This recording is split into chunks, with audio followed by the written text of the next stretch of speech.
प्रिय दर्शकों, राधे राधे, जय श्री कृष्ण। मैं आपका ज्योतिष सलाहकार सुदर्शनाचार्य संदीप त्रिपाठी आपके अपने YouTube चैनल अष्टो राधे गुरु में आप सबका हार्दिक स्वागत एवं अभिनंदन करता हूं। दर्शकों, यदि आप अपनी कुंडली बनवाना चाहते हैं या अपनी कुंडली दिखाना चाहते हैं तो हमारे व्हाट्सएप नंबर पर आप संपर्क कर सकते हैं। हमारा व्हाट्सएप नंबर है 9140819264। इस नंबर पर आप मैसेज भेज करके अपनी कुंडली के विषय में जानकारी प्राप्त कर सकते हैं और शुल्क आदि की भी जानकारी प्राप्त कर सकते हैं। सर्वोदय नगर लखनऊ में हमारा मिलने का समय है शाम को 5 बजे से 7 बजे तक। इस बीच में आप व्यक्तिगत रूप से भी हमसे मिल करके अपने विषय में, अपनी कुंडली के विषय में संपूर्ण जानकारी प्राप्त करके और समस्याओं का समाधान कर सकते हैं। दर्शकों, आज हम पंच महापुरुष योग के अंतर्गत आने वाले हंस योग की चर्चा करेंगे कि कुंडली में कौन ग्रह कहाँ बैठा हो तो हंस योग बनता है। जब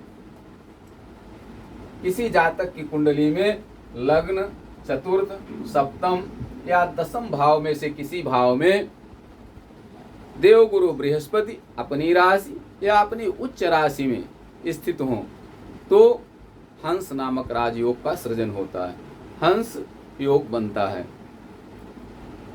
लग्न, चतुर्थ, सप्तम, दसम भाव में से किसी भी भाव में जब देवगुरु बृहस्पति बैठे हो तो हंस नामक राजयोग का सृजन होता है। हंस जैसा कि नाम से ही समझा जा सकता है, हंस नीर क्षीर विवेकी होता है, दूध और पानी में भेद करना जानता है। इतनी पैनी दृष्टि उसकी होती है कि दूध और पानी का विश्लेषण कर लेता है। पानी और दूध मिला के रख दिया जाए तो दूध पी लेता है, पानी छोड़ देता है, इतना विवेकी होता है। तो दर्शकों, जिस भी जातक कुंडली में हंस नामक राजयोग होगा ऐसा जातक पारखी होगा, ऐसा जातक निर्क्षीर विवेकी होगा, ऐसा जातक सत्य और असत्य, सही और गलत का निर्णय करने की क्षमता रखने वाला होता है। प्रसिद्ध ज्योतिषाचार्य कल्याण वर्मा जी ने अपनी पुस्तक सारावली में लिखा है कि जिस भी जातक का जन्म हंस नामक राजयोग में होता है उसका व्यक्तित्व आकर्षक होता है, उसके पैर और पैर के नाखून सुंदर होते हैं, नाक लंबी होती है, चेहरा गोल मटोल होता है, हृदय प्रसन्नचित होता है। ऐसा व्यक्ति हमेशा आनंदित रहता है और उदारवादी होता है, दयालु होता है।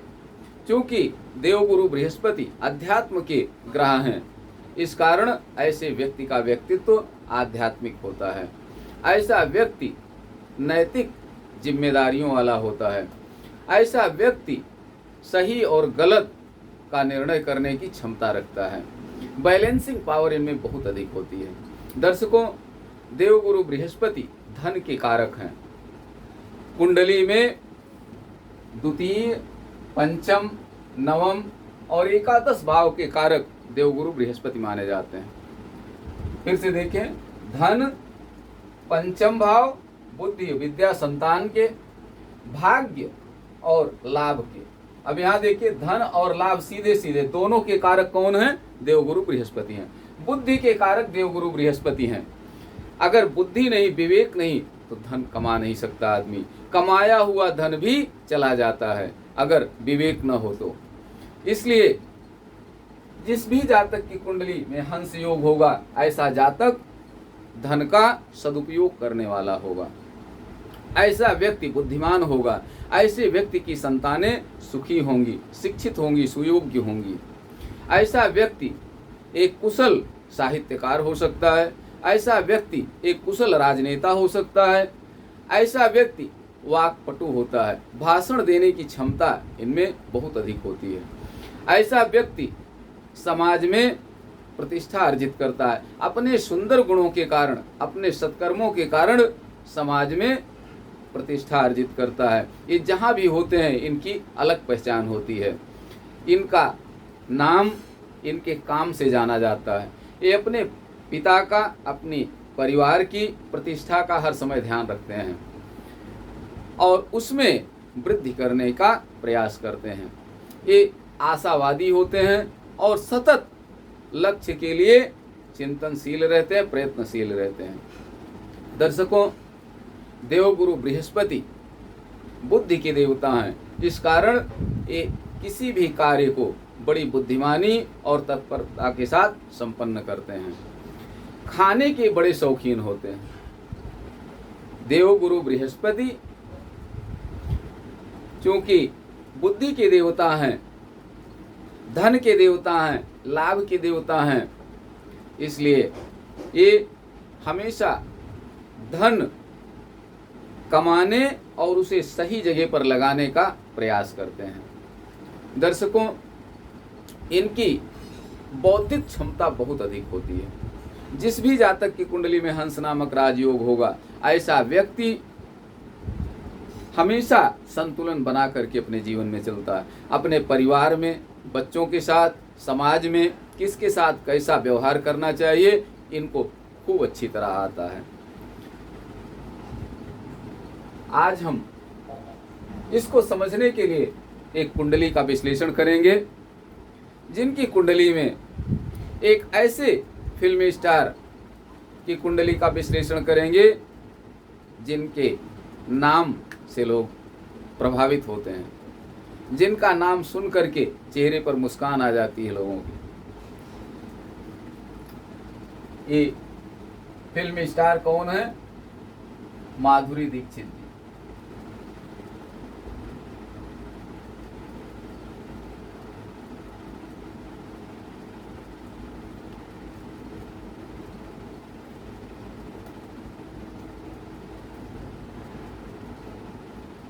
दर्शकों, माधुरी दीक्षित, कुमारी जयललिता, प्रियंका गांधी, इंद्र कुमार गुजराल, बीपी सिंह आदि लोगों का जन्म, आदि महापुरुषों का जन्म, आदि राजनीतिज्ञों का जन्म इसी हंस योग के अंतर्गत हुआ। इनकी कुंडली में हंस योग पाया गया। आज हम आज हम माधुरी दीक्षित की कुंडली उदाहरण के रूप में लेते हैं। इनकी कुंडली तुला लग्न की है। तुला, वृश्चिक, धनु, मकर,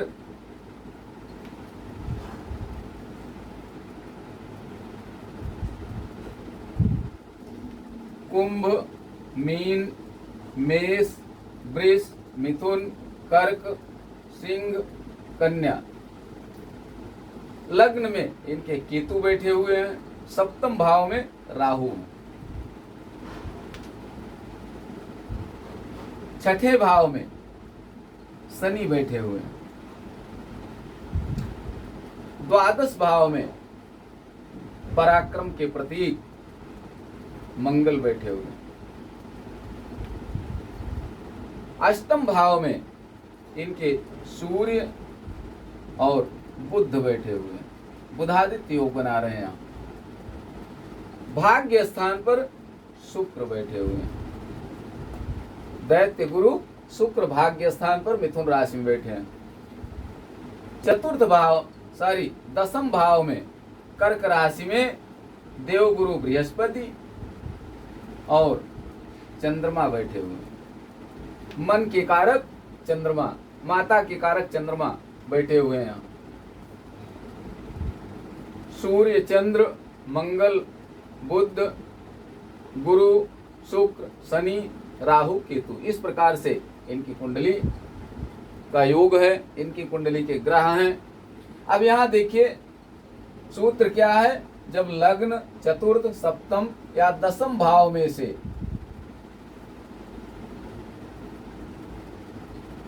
किसी भी भाव में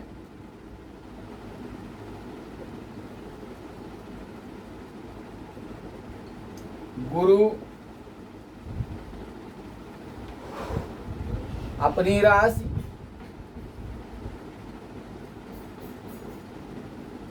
या अपनी उच्च राशि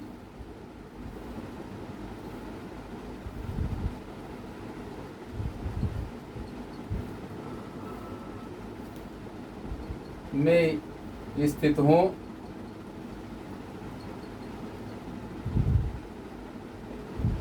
तो हंस नामक राजयोग का सृजन होता है।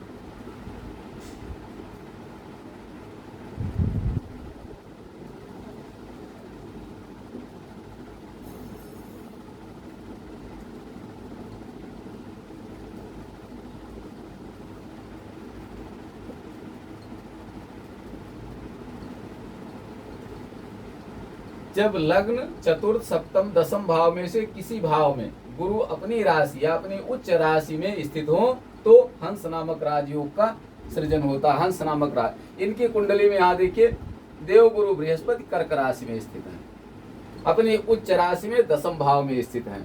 बृहस्पति कहाँ के स्वामी हैं?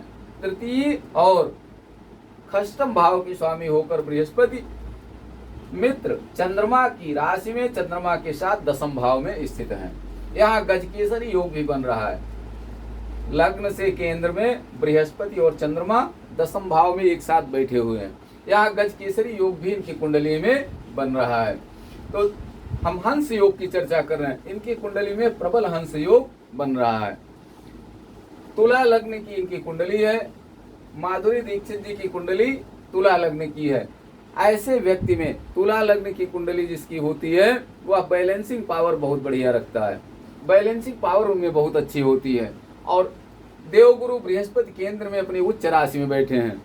कहा जाता है कि किम कुर्वन्ति ग्रहा सर्वे यस्य केंद्रे बृहस्पति मति मातंग यूथानाम सतम हंति च केसरी। अन्य ग्रह कहीं भी कैसे भी बैठे हों, लेकिन अगर देवगुरु बृहस्पति केंद्र में बैठे हुए हैं तो अन्य ग्रहों का प्रभाव बहुत प्रभावी नहीं होता है। अर्थात आपत्ति विपत्ति से देवगुरु बृहस्पति हमेशा रक्षा करते हैं और जातक को उच्च से उच्चतम शिखर पर ले जाने में सहयोग करते हैं। माधुरी दीक्षित जी के साथ में यही है। यहाँ देवगुरु बृहस्पति दशमेश चंद्रमा के साथ बैठे हैं। दसम भाव कर्म का स्थान है। चंद्रमा कर्मेश होकर अपनी राशि में बैठे हैं। तो इनकी बुद्धि चर लग्न में चंद्रमा बैठे हैं। चंद्रमा मन है। चर लग्न में जिसकी चर लग्न में चंद्रमा हो या चर लग्न हो, इनके लग्न भी चर है, तुला लग्न है और चंद्रमा भी चर लग्न में बैठे हुए हैं। ऐसा व्यक्ति कंफ्यूज नहीं होता कभी, हमेशा सही निर्णय करता है और जल्दी निर्णय करता है। और देवगुरु बृहस्पति का साथ मिल गया। कर्क के चंद्रमा है। दशमेश बहुत मजबूत स्थिति में है और इस पर देवगुरु शुभ ग्रह बृहस्पति का योग बन गया। दर्शकों, यही कारण था कि माधुरी दीक्षित का आज नाम पूरे संसार में है। बच्चा बच्चा माधुरी दीक्षित से परिचित है आज। और फिल्म इंडस्ट्री में एक जाना समझा, एक सम्मानित व्यक्तित्व है। और आज फिटनेस की दृष्टि से अगर हम देखें, बृहस्पति जैसा कि मैंने कहा संतुलन बनाने का ग्रह है बृहस्पति। रोगों से मुक्ति दिलाने वाले ग्रह हैं बृहस्पति।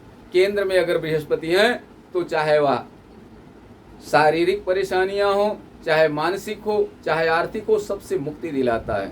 शत्रुओं पर विजय दिलाने वाला होता है। यही कारण है कि माधुरी दीक्षित जी का जीवन बिल्कुल संतुलित है और आज भी फिटनेस इनकी जैसी की तैसी बरकरार है। आज भी इनको देख करके अगर अनजान व्यक्ति हो तो अवस्था का अनुमान नहीं लगा सकता है। दर्शकों, हंस योग में जन्म लेने वाला जातक बुद्धिमान और प्रखर बुद्धि का होता है। जिस भी जातक की कुंडली में हंस योग होता है, ऐसा व्यक्ति सचमुच में समाज में, परिवार में और प्रकृति में संतुलन बना करके चलता है। ऐसे व्यक्ति का जीवन आनंदमय होता है, सुखमय होता है। ऐसा व्यक्ति दीर्घायु होता है। दर्शकों, आज यहीं तक। अगले वीडियो में हम आपसे फिर मिलेंगे। तब तक के लिए आप सबको राधे राधे, जय श्री कृष्ण। आप सब स्वस्थ रहें, मस्त रहें, हंसते मुस्कुराते रहें।